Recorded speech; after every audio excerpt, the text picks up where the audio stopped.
है पूरा मामला ये? पूरा मामला तो ये है, वो यहाँ पे ना तो किसी का दुख तकलीफ सुनने आई, वो सिर्फ यहाँ पे अपना एक फोटो सेशन कराने के लिए आई थी, अपना सिर्फ सोशल मीडिया में छाने के लिए आई थी। अगर लोगों की आपदा का, लोगों की विपत्ति का वास्तव में निदान करना है तो यहाँ आके, जैसे उसने कल जल भराव का दौरा किया, तो अपनी विधायक निधि से वो अपनी एक ग्रांट देने का काम करती, पाइपलाइन बिछवाने के लिए, ताकि किसान जल भराव की जो मतलब दिक्कत है उससे छुटकारा पा सकते।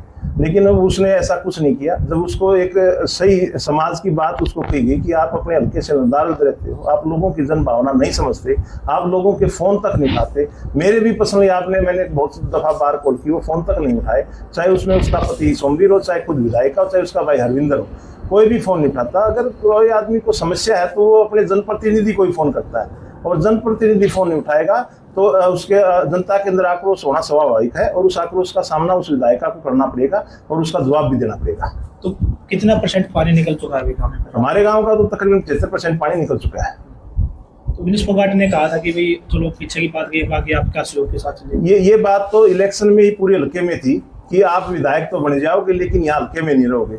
उस टाइम उसने आम जनता को और जनता के नुमाइंदों को लॉलीपॉप देने का काम किया कि मैं विधायक की हल्के की बहू हूँ और हल्के में ही रह के आपकी समस्याओं के साथ कंधे से कंधा मिला खड़े रहूंगी और उनको दूर करने का काम करूंगी।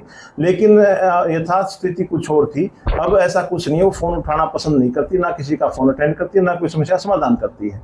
वो सिर्फ एक अपना चेहरा चमकाने वाली विधायक है, बड़बोली है, अहंकारी है। वो किसी भी प्रशासनिक अधिकारी को बोल देती है तो दिन में शराब पिए हुए। पीछे हमारे जुलाना थाना प्रभारी को भी उसने ऐसा बोलने का काम करा। लेकिन हमारे जुलाना थाना प्रभारी रविंद्र धनखड़ जी बहुत अच्छे सामाजिक आदमी हैं, और ऐसे ऐसे सामाजिक आदमियों के चित्र पे इस तरीके का कलंक लगाना, इस तरीके की बात करना, वो उसकी उच्च मानसिकता का परिचय है विधायिका का। वो अपनी इस मानसिकता को सुधारने का काम करे, हल्के के लोगों के बीच में रह के उनकी जितनी भी दुर्दशा जिस भी कारणवश हो रही है, चाहे वो प्राकृतिक आपदा के कारण किसी और प्रकार की विपत्ति है, उनको दूर करने का काम करे। चुनाव की बात की जाए तो कितनी बार विधायक अपने हल्के में दिखाई दी? एक दिन भी नहीं।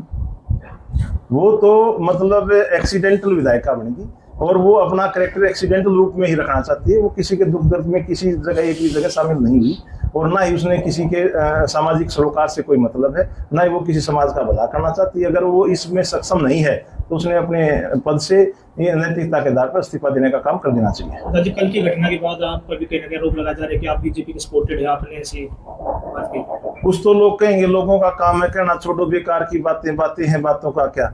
वो तो उसके इलेक्शन की आप वीडियो उठा के देख लीजिए। हमने तो पूरी 72 की 72 ग्राम पंचायतों को एक मंच पर इकट्ठा करके इस विधायिका विनेश कुमारी को समर्थन दिया।